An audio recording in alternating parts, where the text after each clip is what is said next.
So this is Frog Valley Tropical Fruit Farm, and I wanted to go. I'm out picking leaves to make teas to drink, because I had my first tea yesterday, and as soon as I drank it, I felt good. It was a mix of several different fruit tree leaves, and then some ginger and some Caesar weed leaf and some bidden leaves, and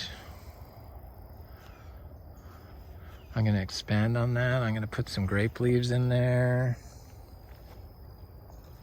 and I put some Garcinia intermedia leaf in there, so I'm going to put some Garcinia humulus leaf in there,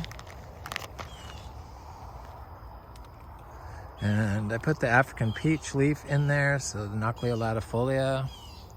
And as soon as I drank it, it cured my aches and pains, and my breathing got instantly better. I put citrus leaves in there, mulberry leaves, and I've had aches and pains for a long time from horse accidents, and when I woke up today, I didn't have any aches or pains. It was like a miracle. So I truly believe that the tea from the biologically grown, organically grown plants is supplying the molecules I need to repair myself. Because that's what it comes down to. I wasn't getting the nutrients or something. So John Kemp does sap analysis on leaf tissue. So, because that's what he says is, advancing eco-agriculture. He says is the best way to tell the health of the plant, or what's in the plant. And so you can boil the sap analysis is like testing the phytochemicals and stuff like that they know of. They don't know all of them, so they can't test for all of them. And the nutrients and the minerals that are in the leaf tissue, but all the nutrients and minerals are molecules also. So like the flavonoids and the polyphenols, those are molecules. Molecule chains.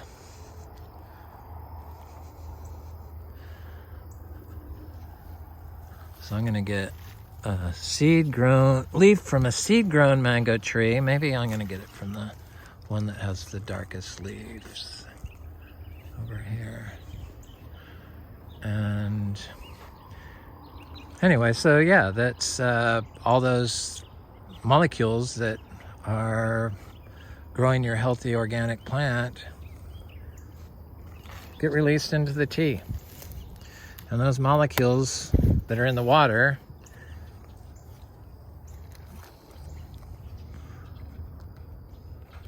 move around in your body, because we're made up of water. And that's what we are. We're held together by water. So it just was like a light bulb went on in me. I was like, oh, okay. Why didn't I know this? And why didn't I see this before? It's like, ugh.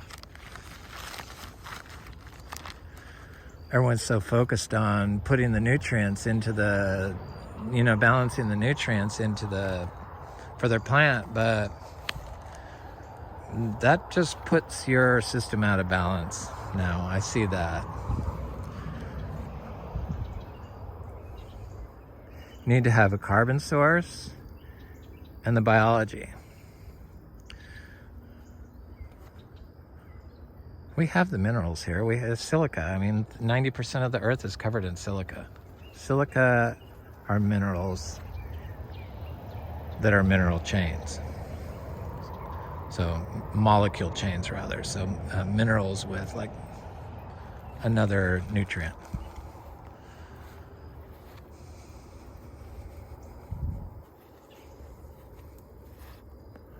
It's very complicated, and for us, it's the amino acids. That's the building blocks of life, the proteins. If what everyone says, did you get your protein? They have to say that because they've got they took the protein out of the plant with the synthetic fertilizers.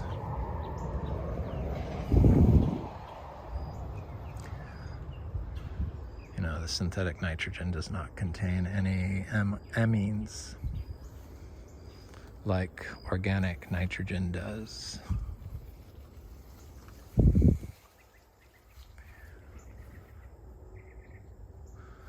Looking around for more leaves. Probably the pigeon pea leaf, I guess. Yeah, sure. Might as well do one. Doesn't hurt.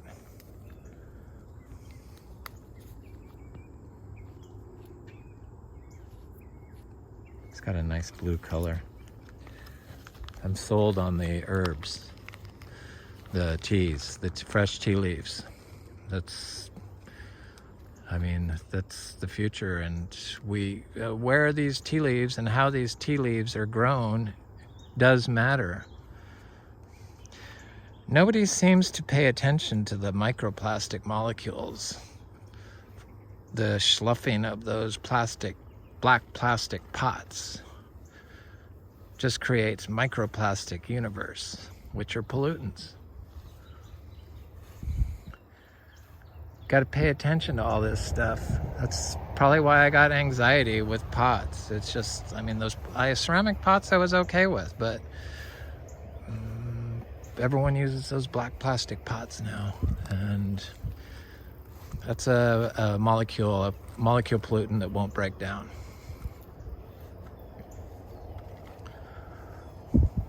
That you've put in your system, that puts your system out of balance.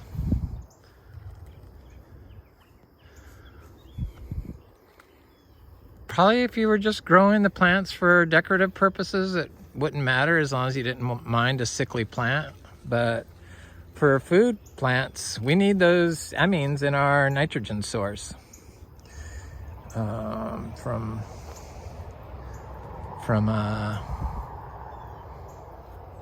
organic nitrogen. They're in organic nitrogen. And molecule chains again. Should I use more than one type of ginger? Yes.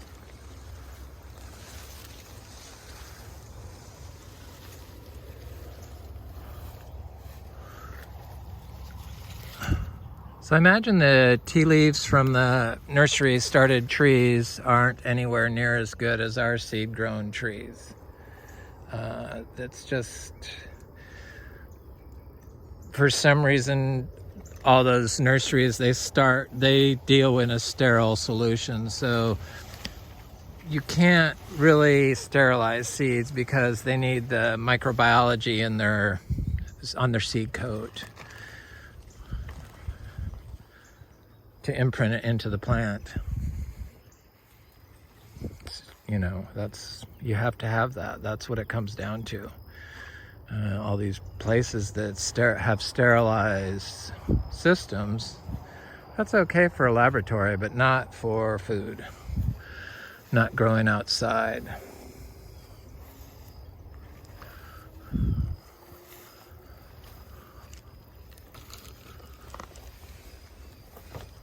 It's one of our seed-grown mango trees.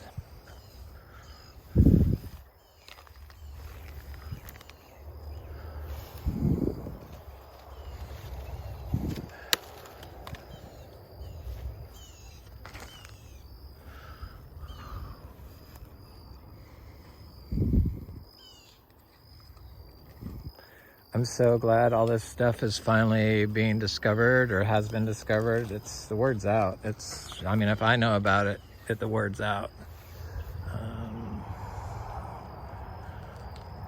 People just get sidetracked with their inputs, and then they want to create a product that they can sell. Like the medicinal marijuana people. And they grow generation after generation indoors under artificial lights, and then can't figure out why their cannabis doesn't smell like skunk anymore.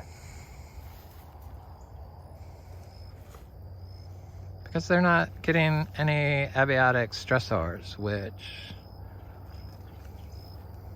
allow the gene of the plant to exhibit its full potential.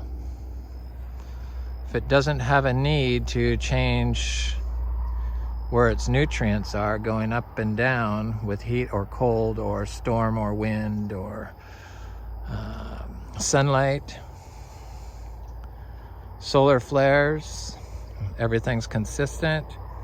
It doesn't have the need to express its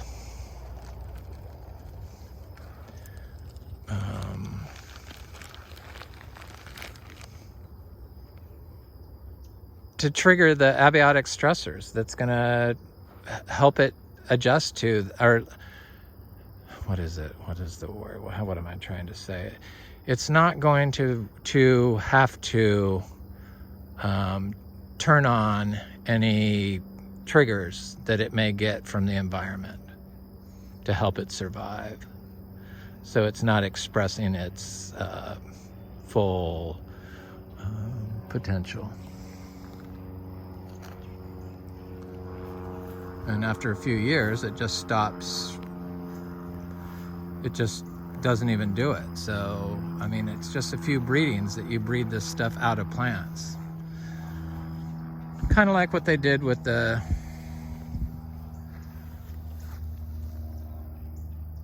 modern day chemical farming, where they don't need to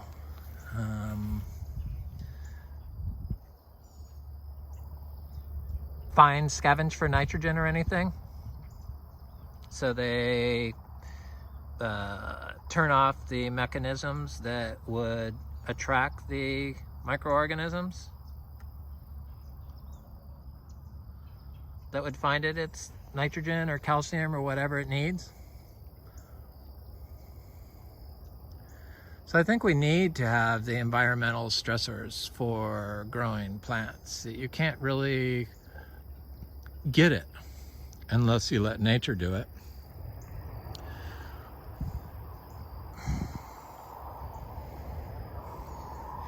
So foliar teas, I think probably a tea I make for myself would be an excellent tea to spray on your plants with your other foliar teas, your earthworm casting tea, your compost tea, your humus tea, your soil aggregated tea, all mixed together.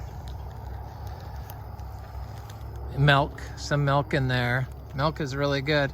And raw manure, raw zebra manure is the best, I think. I think it's better than any compost.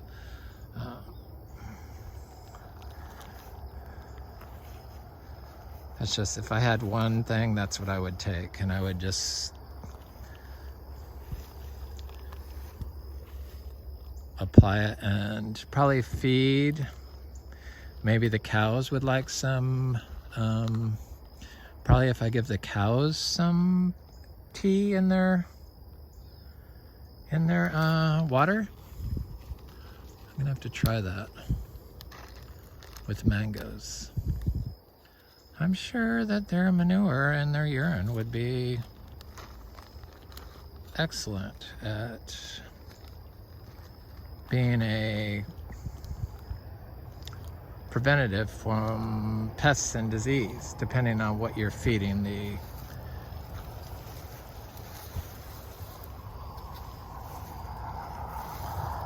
cow. But it's an easy way to introduce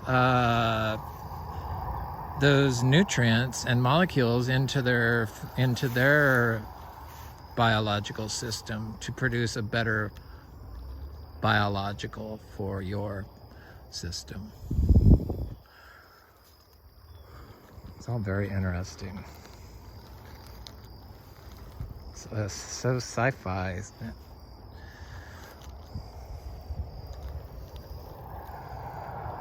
My mother was a librarian, and she could pick the best books, and she collected sci-fi books. So she had a huge room full of paperback sci-fis. Probably caused her COPD, would be my guess. Anyway.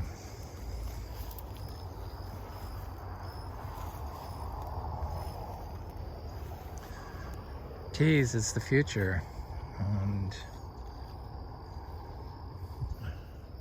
I think that probably biologicals is the future for Frog Belly Farm.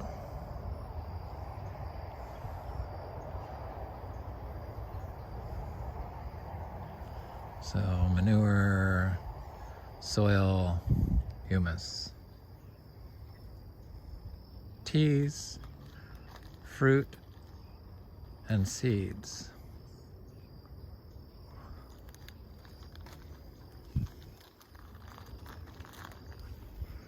I need some citrus leaves. I think I'm going to do the blood orange leaf because it's so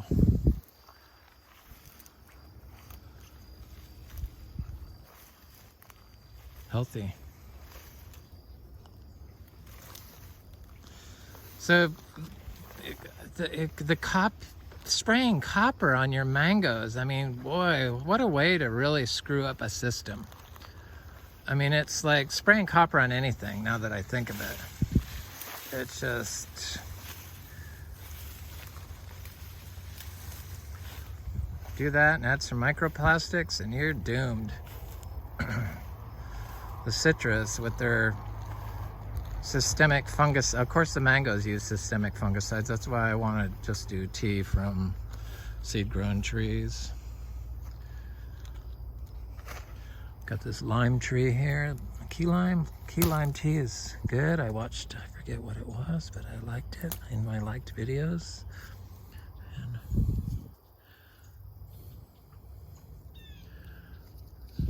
I don't wash my leaves.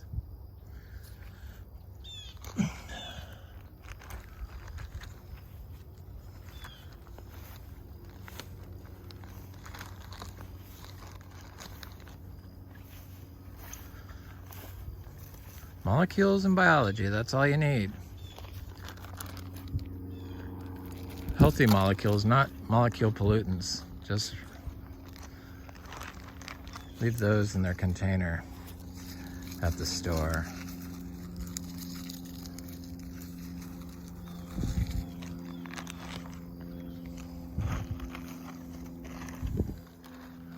Lemongrass. So yeah, foliar spray, earthworm castings, a little fermented compost, because it does matter. You don't want the aerobic compost. You want the fermented compost, which should have earthworm castings in it already. So it's all you need. But you want some of that. You want some humus, and then some leaves from your healthiest trees.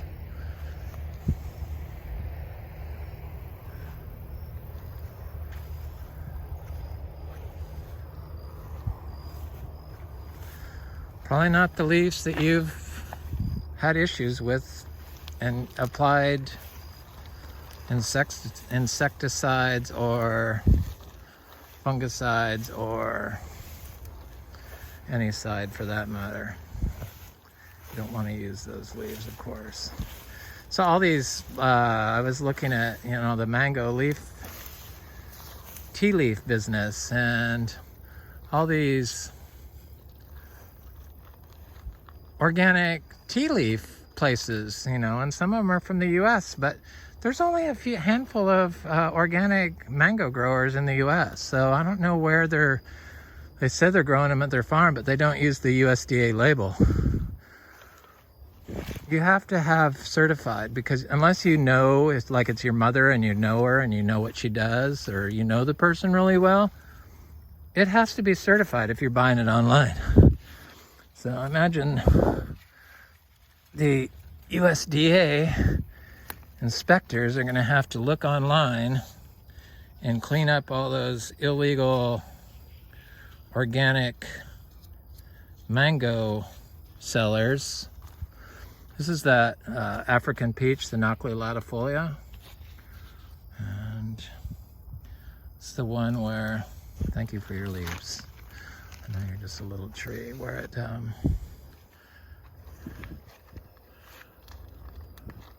has powerful phenolic compounds. Anyway, they're gonna have to clean up all those sellers because there's not that many growers of organic mangoes in the US. A lot of them are Indonesia and stuff like that, or other countries, but I think I only saw one that had the USDA organic label. Cacao leaves, for sure. Caesar weed leaves, for sure.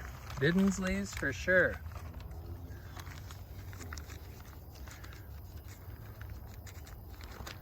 So I guess you could just boil some neem leaves also, but probably that's very powerful. You got to dilute this stuff.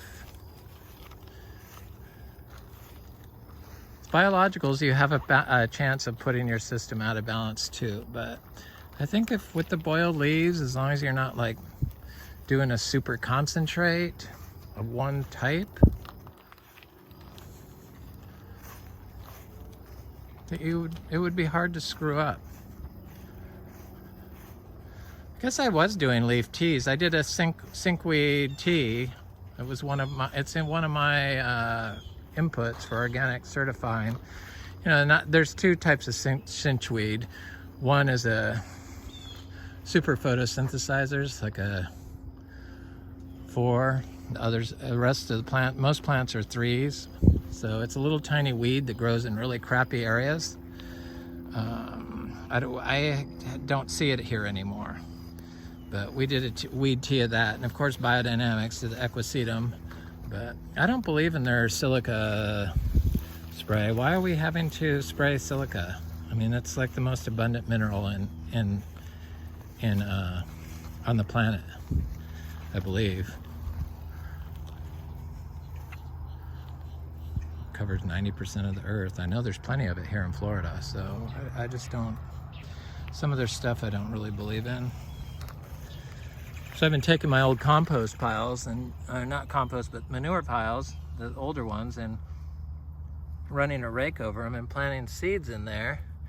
And I see that some of the seeds are coming up. I have some cilantro and some other stuff here.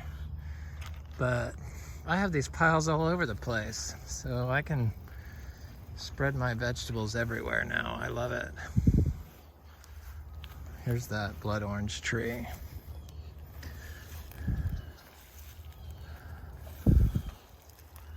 This tree has always been very healthy. This is from organic seed from California.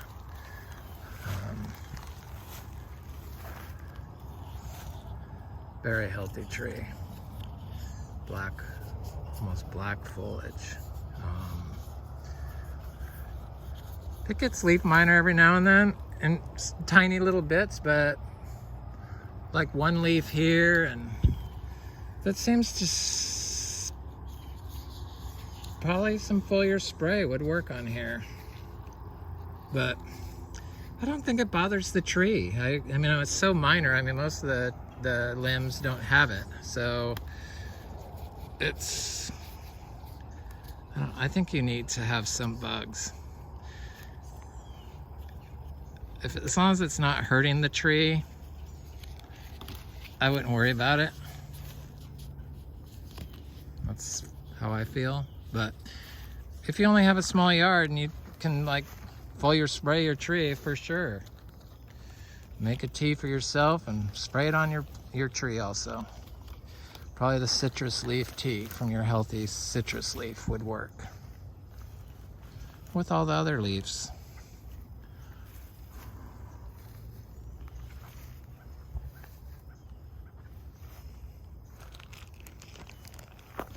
I'm gonna go look at this juicy pearl star apple. The cutting that just, it's from our healthiest tree, seed-grown tree, and it's like growing super fast and looks super good. I was only taken from a leaf tip. And probably, you know, there's different sizes in trees of like seed-grown trees, of the speed of the seed-grown tree. I imagine if you took the leaves from the biggest tree and sprayed them on the littler trees, that they might catch up in size.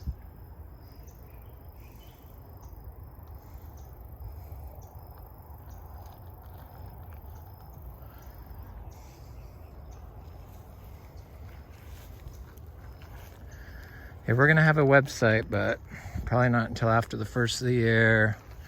I don't have to do it, thank God. We'll be selling fresh leaves, different types, seeds, fruit. And I imagine tablespoons of soil.